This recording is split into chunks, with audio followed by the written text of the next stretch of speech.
4 PM news network में दोस्तों आपका स्वागत है। मैं हूं आपके साथ राशिद ज़हीर। सुप्रीम कोर्ट के CJI साहब ने फैसला सुरक्षित रख रखा है।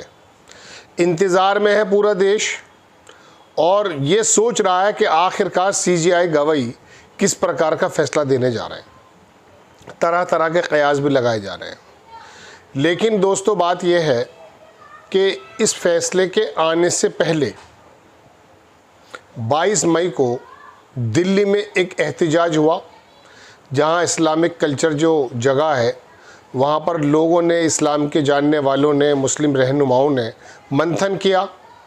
हैदराबाद में एक महिलाओं का भी एक बाकायदा मंथन हुआ। दरअसल बात यह है दोस्तों कि बाबरी मस्जिद का जब फैसला आया था तो उससे पहले मुस्लिम उलमा जितने भी थे उन सब ने एक सुर में होकर ये कहना शुरू कर दिया था कि सुप्रीम कोर्ट का जो भी फैसला होगा बाबरी मस्जिद को लेकर वो कबूल करेंगे। हालांकि आपने देखा होगा कि हिंदुत्व को मानने वाले कुछ संगठनों ने ये तक धमकी दे डाली थी कि सुप्रीम कोर्ट का फैसला कुछ भी आए, अगर वो मस्जिद के पक्ष में आता है तो वो इस फैसले को नहीं मानेंगे। पूरे देश ने देखा। मैं ये नहीं कह रहा हूँ कि सुप्रीम कोर्ट उस ज़माने में दबाव में आ गया था, लेकिन मैं बताना ये चाहता हूँ कि मुस्लिम उलमाओं के लचीलेपन ने ये बात महसूस कराई कि ये लोग बहुत ज़्यादा फ्लेक्सिबिलिटी को ज़्यादा मानते हैं और शायद आइन को मानते ज़्यादा हैं, तो लिहाजा हो सकता है ऐसा लोगों का विचार है। लेकिन इस बार ऐसा नहीं है। मुस्लिम उलमाओं ने को मालूम है कि अगर ये फ़ैसला आ गया और सरकार के ये कानून बने रह गए, इसमें स्टे नहीं हुआ या इसके अंदर वो कॉजेज़, वो ख़ास नुकात नहीं निकाली गई, तो खाली ये एक वक्त की बात नहीं है कि बाबरी मस्जिद का हो गया मसला निपटारा। ये देश में उन तमाम जगहों को, मदरसों को, मस्जिदों को, कब्रिस्तानों को, वक्फ की हुई उन जगहों को सबको मशकूक कर देगा और सरकार उन्हें अपने हाथ में लेकर, अपने कब्ज़े में लेकर, चाहे वो बिजनेसमैन को दे दे या अपने इस्तेमाल में ले ले। तो ये बात मद्देनज़र है। तो इस समय मैं ये तो नहीं कह रहा हूँ कि बहुत खुल करके मुस्लिम समाज सामने आ गया है, लेकिन जिस प्रकार की मीटिंग्स हो रही हैं, जैसे मैंने आपके सामने अभी अर्ज़ किया, उससे ये महसूस होता है कि लचीला रुख इस बार दिखाने के मूड में मुस्लिम समुदाय नहीं है। हालांकि मैं ये भी नहीं कह रहा हूँ कि सुप्रीम कोर्ट का आदेश आएगा तो उसके ख़िलाफ़ जो है वो कुछ उल्टी सीधी हरकतें हो जाएंगी। बहुत सारे कानून ने ही दरअसल संवैधानिक तरीक़े दिए, सड़कों पे एहतजाज करना बहुत शांति के तरीक़े से, या बाकायदा राष्ट्रपति से गुहार लगाना, या अपनी मांगों को एहतजाज के रूप में रखना, बहुत सारी बातें।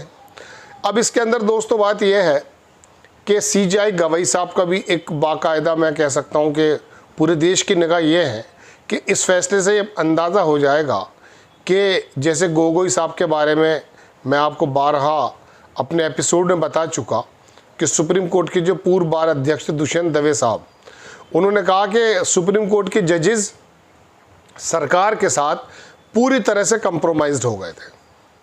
अब उसमें तो पेगासस का भी बात बताते हैं लोग। एक महिला ने गोगोई साहब पर इल्ज़ाम लगा दिया था, उसके बाद गोगोई साहब अपने ही जो शरीर पर दाग लग गया था, पर्सनैलिटी पे दाग लग गया था, उसी को छुपाने में लग गए थे। सरकार के पास बहुत सारे टूल्स होते हैं। मैं आपको बताऊं दोस्तों कि एक मर्तबा क्या हुआ, एक शहर की बात है उत्तर प्रदेश के, वहाँ पर एक NC वो जो CA आया था उस ज़माने में, CA भी था तब तो, NRC था, उसके बारे में प्रदर्शन किया गया। जिस व्यक्ति ने वो प्रदर्शन किया उसकी एक छोटी सी समिति थी। तो अब हुआ यूँ कि वो प्रदर्शन जब हुआ उसके बाद वो थोड़ा सा, जाहिर सी बात है भीड़ का कोई मुँह नहीं होता, भीड़ चारों तरफ बिखर जाती है। उसमें दोस्तों 4, 5, 6 लोगों का पुलिस के द्वारा आरोप के मुताबिक मार दिया गया। पुलिस का कहना तो यह आपस में मारा गया, उसकी तो FIR भी महीनों दर्ज नहीं हुई। बहरहाल लेकिन हुआ यूँ कि वो जिस आदमी का ने आह्वान किया था वो एक चंदा करके अस्पताल भी बनवा रहा था, उसका अस्पताल तक तोड़ दिया गया। मैं एक बार वही शहर के विकास प्राधिकरण में बैठा हुआ था, तो वहाँ फाइलें ढूंढी जा रही थी। भाई क्या हुआ कि साहब उस आदमी की फाइलें ढूंढी जा रही हैं, मतलब काम तो उसने CA के जो है विरोध में किया था, एक फौजदारी एक्ट था, लेकिन उसके अस्पताल और उसके घरों की तमाम फाइलें ये हुआ करता है। इसी तरह से जब कोई नेता, अभिनेता, परिनेता, जजेस जब कोई ऐसा काम करते हैं जो सरकार की समझ में नहीं आता, तो फिर उसकी वो कुंडली खंगालते हैं। तो ऐसे गोगोई साहब के बारे में बताया जाता है। बहरहाल दोस्तों, मैं अपनी बात पर आता हूँ कि CJI गवाई साहब का जो भी फैसला आने वाला है, उससे पहले मुस्लिम समाज शायद कमर कसकर बैठ गया, चूँकि मालूम है कि ये अकेली बाबरी मस्जिद का मामला नहीं है। पिछली बार जो लचीला रूप दिखा दिया था, फैसला आने से पहले ही जो है नतमस्तक हो गए थे मुस्लिम उलमा, इस बार ऐसा नहीं है। इस बार उनकी मीटिंग्स चल रही हैं, उनका मैं कहता हूँ चिंतन मनन चल रहा है कि इसके अंदर फैसला किस प्रकार से आता। स्टे अगर हो जाता है तो बहुत लंबे समय तक के लिए बात चली जाएगी, लेकिन मुझे लगता नहीं है कि जिस आनन फानन में वक्फ बोर्ड का बिल कानून बनाया गया है उस पर स्टे हो जाए, क्योंकि सरकार भी नहीं चाहती स्टे हो जाए। इसमें या तो ये होगा कि सरकार के पक्ष में चला जाएगा, या फिर मैं समझता हूँ कि हो सकता है कि इसके अंदर से अगर बहुत बड़ा फैसला कर पाए CJI साहब, निरस्त तो शायद नहीं कर पाएंगे, लेकिन कुछ नुकात, कुछ स्टेप्स जो हैं, कुछ चीज़ें जो हैं, शायद उन पर कुछ रोक लग जाए। लेकिन स्टे का जो रास्ता है बहुत सेफ़ है। CJI गवाई साहब का वक्त हालांकि ज़्यादा 6 महीने का बताया जाता है, लेकिन दोस्तों बात यह है कि ये अगर मुस्लिम समाज के ख़िलाफ़ आता है, जैसा कि पहले भी नज़ीर है, आस्था के आधार पर दे दिया जाता था फैसला, इस बार भी अगर ये आस्था के आधार पर सरकार के इशारों पर आता है, मैं ये नहीं कह रहा हूँ वो आएगा, मैं बताना चाहता हूँ आपको कि मुस्लिम समाज इस समय बाबरी मस्जिद के टाइम में जो रोल अदा किया था, ऐसा रोल अदा करने के मूड में नहीं है और होना भी नहीं चाहिए। वजह उसकी ये है कि आप हर जगह सर तस्लीम खम करते चले जाएंगे, बार बार सर झुकाते चले जाएंगे, तो होगा यूँ कि हिम्मतें बढ़ती हैं। हिंदुत्ववादी संगठन हर एक जगह पर फिर धीरे धीरे ऐसी बात लेकर आएंगे कि ये खाली बाबरी मस्जिद पे ख़त्म नहीं होगी बात। बाबरी मस्जिद का फ़ैसला आते समय कम से कम इसका इतना तो ख्याल रखा गया था कि भाई इन्हें मस्जिद की जगह दे दो थोड़ा दूर जा कर के, लेकिन इस बार धीरे धीरे मैं फिर कहेंगे मैं अपनी बात कर रहा हूँ, एक विधायक हैं, बड़े चर्चित रहे, बड़े क्या कहते हैं विवादित भी रहे। मैं उनका 1 to 1 कर रहा था एक बार, तो मैंने कहा कि आप जिस प्रकार की ये यलगार उठाते हैं, आपको मालूम है देश से बाहर कितना ज़्यादा गैर मुस्लिम रहता है, अगर वहाँ पर भी यही बात उठा दी गई, पाकिस्तान भेजने भाजने की बात होती है।